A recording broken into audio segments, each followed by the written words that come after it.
Fala aí, galerinha da NET, beleza? Eu sou o Vinícius Gualberto. E eu sou o Nicolas e hoje chegamos com um vídeo fresquinho para vocês sobre modelos de linguagem de grande escala, ou para os mais íntimos, LLMs.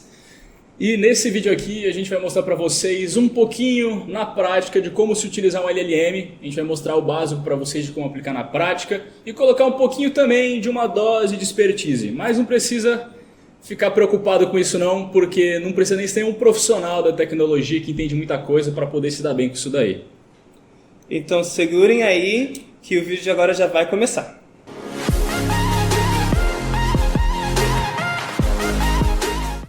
Mas bora pro básico.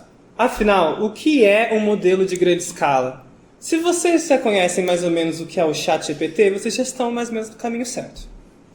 Então, sabe quando você está conversando assim, ó, com aquele seu chatbot que você considera ele como se fosse aquele teu amigo do peito, que ele é o cara mais inteligente que você conhece, tudo que você pergunta para ele, ele sempre consegue responder na hora que você quer, na ponta da língua, como se ele fosse o maior especialista no mundo disso daí?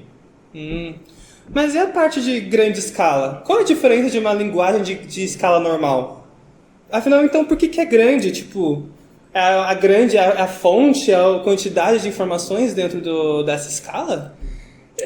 Não é bem assim, não é necessariamente o tamanho da fonte. O que eles querem dizer com grande nesse assunto aí específico, eles querem falar que grandes são os parâmetros. Os parâmetros utilizados são grandes, são como se fossem milhões, bilhões de parâmetros.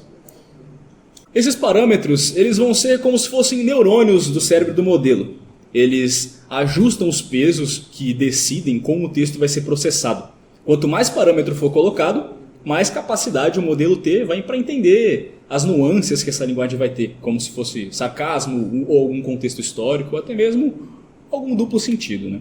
E não para por aí, né? Os LLMs, eles têm uma coisa chamada propriedades emergentes, que são umas habilidades que só vai aparecer quando o modelo for muito grande, gigantesco, imenso.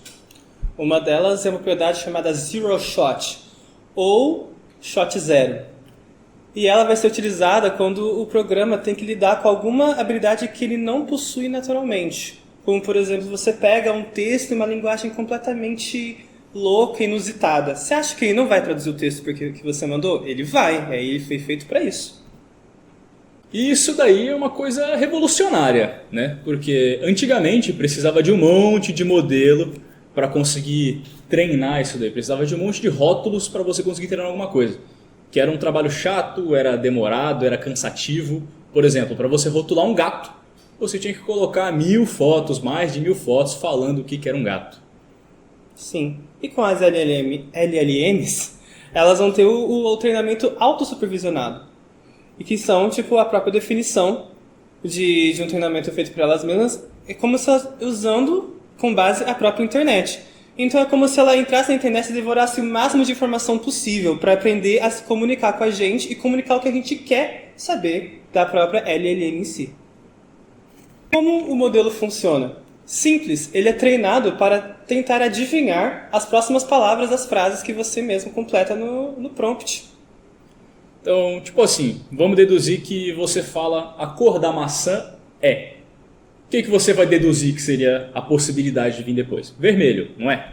Então, o LLM ele vai fazer tipo isso daí. Ele vai analisar um monte de probabilidade diferente e tentar adivinhar o que vem depois. E graças a essas análises, ele vai analisar todas as possibilidades mesmo. Então, como a própria frase falou, um simples não muda tudo. Então, se eu falar a cor da maçã não é, as respostas que o software vai lhe dar são outras, completamente. É como se o modelo ele entendesse o que a gente está falando, mas não necessariamente. Ele basicamente vai pegar o que você fala e analisar a partir de muitas probabilidades e no final do final ele vai juntar tudo isso daí e parecer que ele está falando a mesma linguagem que você. Beleza, mas e na vida real? Como é que a gente vai usar isso? Bem, a gente vai mostrar para vocês agora 3 níveis de como utilizar esses modelos. A gente vai começar indo do mais fácil até o mais difícil. Primeiro, engenharia de prompt. E esse daí é o básico do básico. Você só abre e usa do jeito que ele veio, né? Mas a gente tem um jeito de melhorar isso daí, né? Como que a gente faz? A gente consegue melhorar as respostas que ele entrega pra gente para que ele consiga entregar uma coisa mais satisfatória. E isso daí é a engenharia de prompt. Por exemplo, vamos fingir que você quer fazer uma pizza e você pede pro ChatGPT fazer uma pizza para você. Você olha e faz o prompt. Me ensina a fazer uma pizza. Vai sair um resultado A. Mas se você olhar e falar, finja que você é um chefe italiano renomado com muitos anos de experiência, ele vai entregar para você uma coisa totalmente diferente, muito melhor. O resultado vai mudar completamente. E se você quiser ver mais na prática como que é esse resultado, fica com a gente aqui até o final que a gente vai mostrar na prática como é que é esses resultados e a diferença disso daí. E o nível 2 seria o Fine Tuning, ou o ajuste fino, que se preposita em pegar um modelo pré-treinado e você, em coisas gerais, e treinar ele para uma coisa mais específica. Como, por exemplo, pegar um modelo pré-treinado e treinar ele para falar e entender leis brasileiras, por exemplo. O GPT, por exemplo, ele foi treinado para utilizar do feedback humano para poder traduzir esse feedback para respostas mais humanas, com linguajar mais simplificado, por exemplo, mais resumido, como a gente pede para ele de vez em quando. E agora o nível 3 é para criar sua própria LLM. Claro, mais difícil. Mas esse modelo aqui é para quem tem a verba, quem tem a grana, o bolso cheio. Que, por exemplo, o Elon Musk, por exemplo, ele gastou mais de 2 bilhões de doletas para montar e para manter o Grok, que é a inteligência artificial dele, que ele coloca lá no antigo Twitter, o novo X. Mas, em resumo, para ele funcionar, você pega um monte de dados, junta em um lugar só, coloca para treinar o modelo. Só que isso daí é uma coisa que vai levar tempo, bastante tempo, meses, semanas, dependendo da quantidade de dinheiro que você consegue investir. E isso daí exige uma computação gigantesca e muito dinheiro. Mas pra gente, que é só meros mortais, pessoas normais, a gente pode ficar com os 2 primeiros níveis que já está dando conta do recado o suficiente. E com as ferramentas certas e que já existem espalhadas por aí, a gente consegue montar bastante coisa sem depender de computadores super potentes assim. E agora chegou a hora da gente mostrar a parte legal para vocês. Que é, a gente vai falar um pouquinho sobre como dominar essas LLMs aí. Tipo o ChatGPT, ou o Grok, ou o DeepSeek, ou qualquer outra LLM que você conheça por aí e você queira dominar.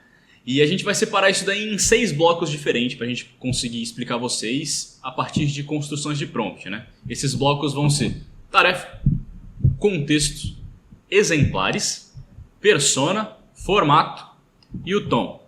Não vai ser o do Tom e Jerry, mas é um tom. E isso aqui ele tem uma hierarquia para ser seguida. Esse daí vai ser o passo a passo. Primeiro, você tem que conhecer esses 6 caras. Então a tarefa em uma hierarquia, né, seria o rei, o tal do topo. E o contexto seria o auxiliar do rei. E o restante são os ajudantes que fazem tudo funcionar a partir desta ordem. Por exemplo, eu sou um cara de 70 quilos e eu gostaria de um treino. Nessa prompt, o eu sou um cara de 70 quilos, ele é o contexto. E eu preciso de um treino é a tarefa que você está pedindo para o ChatGPT. Então, se você pedir só a tarefa, ele vai te dar uma tarefa geral, completinha, mas que vai enquadrar vários contextos, né? Agora, se pedir a tarefa com contexto, vai pedir uma coisa completa que também vai englobar as outras 6 partes. Então, a tarefa é o principal, o importante que ele vai conseguir fazer, mas o contexto é o que vai dar a melhor ênfase nesta tarefa. E o resto é o temperinho especial da nossa prompt. Agora, bora mergulhar um pouquinho com alguns exemplos práticos sobre esses blocos específicos aí. Vamos começar primeiro com a tarefa. A tarefa vai ser o que você quer que o GPT faça. Você sempre vai começar isso daí colocando um verbo de ação, tipo gere, faça, analise, escreva, coisas desse tipo, verbos de ação. E pode ser alguma coisa simples, tipo o exemplo que ele deu mais cedo, que foi gere um treino para mim, me faça um treino. Ou pode ser alguma coisa um pouquinho mais complexa, com um pouquinho mais de tempero aí na sua pergunta. Como, por exemplo, analise 500 feedbacks, tire 3 conclusões em cima desses feedbacks e categorize isso daí por equipes. Pode ser alguma coisa mais complexa nesse nível aí. E esse daí vai ser o pontapé inicial para a gente começar a desenvolver um prompt. E a segunda tarefa é o contexto. O contexto ele vai servir para o background da sua prompt, para o ChatGPT entender melhor e não dar uma resposta muito genérica. Então, quando eu faço isso, eu penso em 3 perguntas principais, quem eu sou, o que eu quero e aonde eu estou inserido. Então, no exemplo anterior, vamos usar como um exemplo. Eu sou um homem de 70 quilos, eu quero ganhar 5 quilos de músculo e tenho apenas 2 dias na semana para efetuar esse treino. Sabendo deste contexto, o chat não vai te dar um treino muito pesado, por exemplo. Então, uma diquinha extra para vocês aí, você dá esse contexto sobre você, quem você é, mas você não precisa fazer uma biografia completa, né? Não é necessário falar a sua vida inteira, só o essencial para o LLM conseguir gerar o prompt especificamente para o que você está querendo. Exato. Agora, para o 3, os exemplares, que não é nada mais do que um nome chique para falar exemplo. Eu estou só inserindo um exemplo dentro do meu prompt, que vai deixar a resposta dele bem melhor quando eu fizer isso daí. Por exemplo, se eu chegar para ele e pedir alguma coisa assim, baseado no meu currículo, me dê uma resposta para a seguinte pergunta: qual seria a minha maior fraqueza? Gere isso daí no modelo de entrevistas de TI convencionais por aí. Esse daí vai ser o contexto e com um exemplo do ambiente em que eu estou colocando. E quando eu faço isso daí, eu estou literalmente dando a receita, a faca, o bolo, tudo para o GPT entregar exatamente o que eu estou querendo. E o 4 seria o tema de persona. E a persona não é nada mais nada menos do que a personalidade ou a característica que você quer que o chat tenha na hora de fazer uma resposta. Ou seja, você quer que ele seja um fisioterapeuta, que ele seja um psicanalista ou que ele seja o Batman? Eu já fiz isso uma vez. Eu pedi para ele escreva um e-mail como se fosse o Batman. E no final ele até escreveu: passe tudo para Alfred. Eu juro, usei mesmo. Agora, uma dica de ouro, pode até vazar para personalidades da mídia importantes como Steve Jobs, ou até mesmo eu.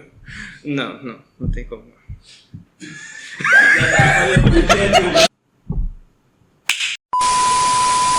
Agora, o 5, que é o formato. O formato é como que você vai querer que o GPT ou o LLM entregue resposta para você. Vamos fazer assim, fecha o olhinho aqui, imagina, visualiza. Você quer o quê? Você quer um e-mail? Você quer uma tabela? Você quer um poema? Você quer... O que você quer? O estilo que você quer a resposta. Pensa nisso daí e define para ele. Por exemplo, se eu tenho um monte de feedback por aí, eu posso pegar, entregar para ele e falar assim: faça uma tabela que tenha feedback, equipe e prioridade. Ele vai separar isso daí para mim, aí é só eu copiar e jogar no Excel, no Google Sheets ou a ferramenta que eu estiver trabalhando na hora. E agora uma diquinha extra aí para você, quando você estiver tacando alguma coisa no GPT para ele melhorar ou mudar para você, pede para ele entregar as mudanças em negrito para você conseguir saber o que teve de diferente nessas mudanças que ele fez. E o 6º e último passo é o tom. O tom é o jeitão da resposta, algo mais casual, mais formal, mais engraçado. O problema é que a gente esquece os adjetivos. Então, na hora, pode pedir ajuda. Fala lá: quero soar sério, mas não arrogante. Me dá 5 palavras-chave de tom. Aí você usa isso no seu prompt e tá pronto. Agora, se a gente juntar tudo isso daí, a gente vai ter esse prompt épico aqui em cima, aqui, Escrevam, deuses da edição. Aqui, supondo assim, Vamos chegar e escrever no GPT assim, Você é um gerente de marketing da Apple e você lançou um Apple Car com a Tesla com 12 mil encomendas, que vai ser 200% acima do que era a meta. Escreva um e-mail para o Tim Cook com essa novidade, incluindo uma nota ali embaixo, o histórico do projeto, os resultados e um agradecimento às equipes. Use um tom confiante, mas amigável. E com esse prompt aí, com isso daí, a gente vai ter esse resultado aqui.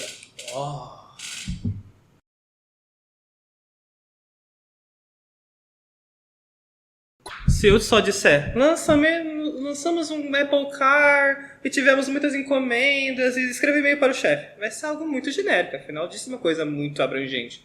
A detalhe faz toda a diferença, né? Mas e aí, você curtiu esse guia basicão que a gente fez aqui para vocês? Então, agora vocês já estão mais do que preparados para encarar e dominar o básico dos modelos de LLM.